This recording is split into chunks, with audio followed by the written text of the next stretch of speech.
இந்த வாழ்க்கை ஒரு நீர்க்குமிழி மாதிரி தான். அதுக்குள்ள எத்தனை அந்த வர்ண ஜாலங்கள், எத்தனை ஆட்டம். எனக்கு இந்த செல்வம் இருக்கிறது, இந்த செல்வமும் சேரப்போகிறது, நான் யாகம் செய்ய போகிறேன், தானம் செய்ய போகிறேன், தவம் செய்ய போகிறேன்.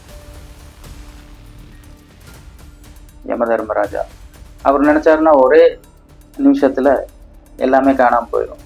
எப்படி?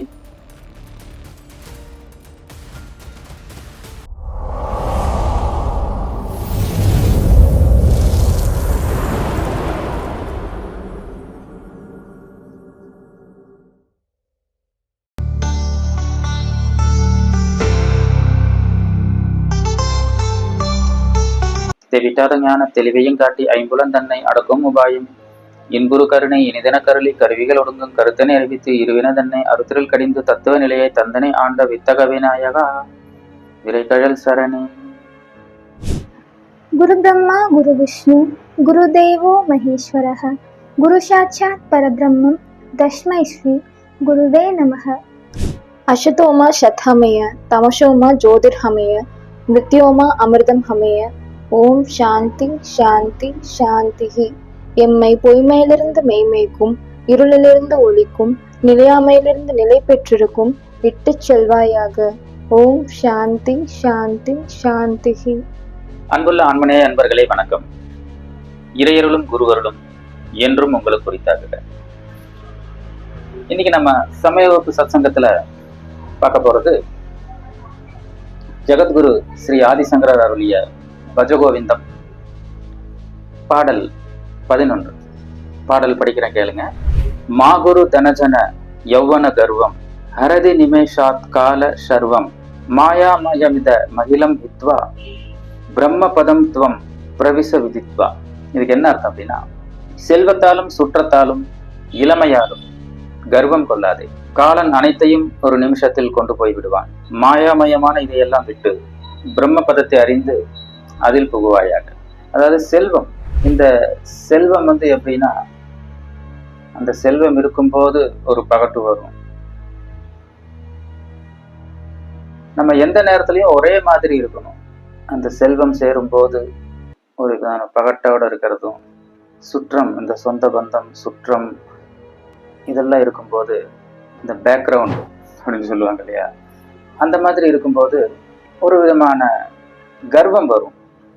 காலன் அனைத்தையும் ஒரு நிமிஷத்தில் கொண்டு போய் விடுவான். காலன் யமதர்மராஜா அவர் நினைச்சாருன்னா ஒரே நிமிஷத்துல எல்லாமே காணாம போயிடும். எப்படி? அவர் அந்த பாச கைத்தால அப்படி ஒரு சுண்டு சுண்டினார்னா அத்தனை செல்வம், சுற்றம், சொந்தம், பந்தம், இளமை எல்லாமே காணாம போயிடும். நம்ம எல்லாரும் அதை ஒரு நாள் விட்டுட்டு போகத்தான் போறோம். ஆனா அதுக்குள்ள எத்தனை ஆட்டம், எத்தனை அகங்காரம், எத்தனை ஆணவம், எத்தனை கர்வம். கீதையில பகவான் கிருஷ்ண பரமாத்மா சொல்றாரு, அந்த ரஜோகுணம் குணத்ராய விபாக யோகம் அப்படிங்கிற அந்த அத்தியாயத்துல, அந்த ரஜோகுணத்தில் இருக்கிறவங்க என்ன சொல்றான்னா, எனக்கு இந்த செல்வம் இருக்கிறது, இந்த செல்வமும் சேரப்போகிறது, நான் யாகம் செய்ய போகிறேன், தானம் செய்ய போகிறேன், தவம் செய்ய போகிறேன், எனக்கு ஈடானவன் எவன் இருக்கிறான், இந்த சத்ருவை கொன்று விட்டேன், அந்த சத்ருவையும் கொல்ல போகிறேன் என்று இந்த ரஜோகுணத்தால் பீடிக்கப்பட்டவன் இந்த மாதிரி எல்லாம் சொல்றான். அப்போ இதெல்லாம் தான் இந்த கர்வம் அப்படிங்கிறது. இந்த செல்வம், சுற்றம், இளமை இதெல்லாம் இருக்கிறதுனால வர்ற கர்வம். ஆனா காலன் நினைச்சா ஒரே நிமிஷத்துல எல்லாமே காணாம போயிடும். மாயாமயமான இதையெல்லாம் விட்டு பிரம்ம பதத்தை அறிந்து அதில் புகுவாயாக. மாயாமயமான இதையெல்லாம் விட்டு, ஏன்னா இதெல்லாம் மாயம், மாயை. மாயை அப்படின்னாலே மாயமா மறைஞ்சிடும் அர்த்தம். எப்படி மறையும்? ஏன்னா இதெல்லாம் தான் இருக்குதே அப்படின்னா, இந்த உலகத்துல எல்லாமே நிலையாமை தான், நிலைக்கிறது. இந்த வாழ்க்கை ஒரு நீர்க்குமிழி மாதிரி தான். நீர்க்குமிழி எப்படி கொஞ்ச நேரத்துல பல வண்ணங்களோட அப்படியே பிரகாசிக்கும், பளபளக்கும், அப்புறம் பட்டுன்னு உடைஞ்சிடும். அந்த மாதிரிதான் இந்த வாழ்க்கை ஒரு நீர்க்குமிழி மாதிரி. அதுக்குள்ள எத்தனை அந்த வர்ண ஜாலங்கள், எத்தனை ஆட்டம், எத்தனை போட்டி, எத்தனை பொறாமை.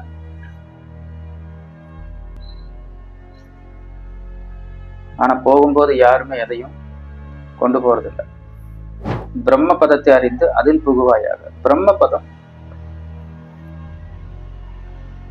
கீதையில பகவான் ஸ்ரீ கிருஷ்ண பரமாத்மா சொல்றாரு, எங்கு சென்ற பின் திரும்பி வருவதென்பதில்லையோ அதுவே என்னுடைய இருப்பிடமான பரமபதம் அப்படிங்கிறார். அதாவது எங்கு சென்ற பின் திரும்பி வருவது என்பதில்லையோ, அதாவது இதுதான் மோட்சம், முக்தி. ஏன்னா அங்க போனா திரும்பி வர வேண்டியதில்லை, அவசியம் இருக்காது. எப்படி பரமபதம் விளையாட்டுல அவங்க எல்லாம் மேல போயிட்டு பழம் ஆயிட்டாங்க அப்படின்னா அப்புறம் திரும்ப மறுபடியும் அந்த பாம்பு கடியில சிக்க வேண்டியதில்லை. அந்த மாதிரி இந்த பரமபதம் அப்படிங்கிறதும் அந்த மோட்ச நிலை. மறுபடியும் அந்த கீழ்நிலைக்கு நம்ம வர வேண்டிய அவசியம் இருக்காது. அதனால இந்த மாயமயமான இந்த உலக வாழ்க்கை, இந்த உலகியல் வாழ்க்கையை விட்டுட்டு, செல்வம், சுற்றம், இளமை, கர்வம் இதெல்லாம் விட்டுட்டு, காலன் ஒரு நிமிஷத்துல எல்லாத்தையும் கொண்டு போயிடுவாங்கிறத மனசுல நிலைநிறுத்தி, இது எல்லாமே மாயை அப்படிங்கிறத உணர்ந்து அந்த பிரம்ம பதமான இறைநிலை அடையணும், இறைவனை அடையணும். அந்த நம்ம எதுக்காக பிறந்தோமோ அந்த பிறவிக்கான இலக்கை அடையணும், நம்ம பிறந்ததுக்கான இலக்கை அடையணும். அந்த பிரம்ம பதம் அப்படிங்கிற பிரம்ம நிலையை எய்தறது தான் வாழ்க்கையினுடைய குறிக்கோள். ஸ்ரீமத் கீதையில பகவான் கிருதக்கிருத்தியன் அப்படின்னு சொல்றாரு இல்லையா, அந்த நிலை அடையணும், ஜீவன் முக்தி நிலை அடையணும் அப்படிங்கிறதான் இந்த பாடலுடைய கருத்து. இதோட இன்றைய சமய வகுப்பு சத்சங்கம் நிறைவடைந்து, இனி அடுத்த சமய வகுப்பு சத்சங்கத்தில் அடுத்த பாடலுடன் சந்திப்போம்.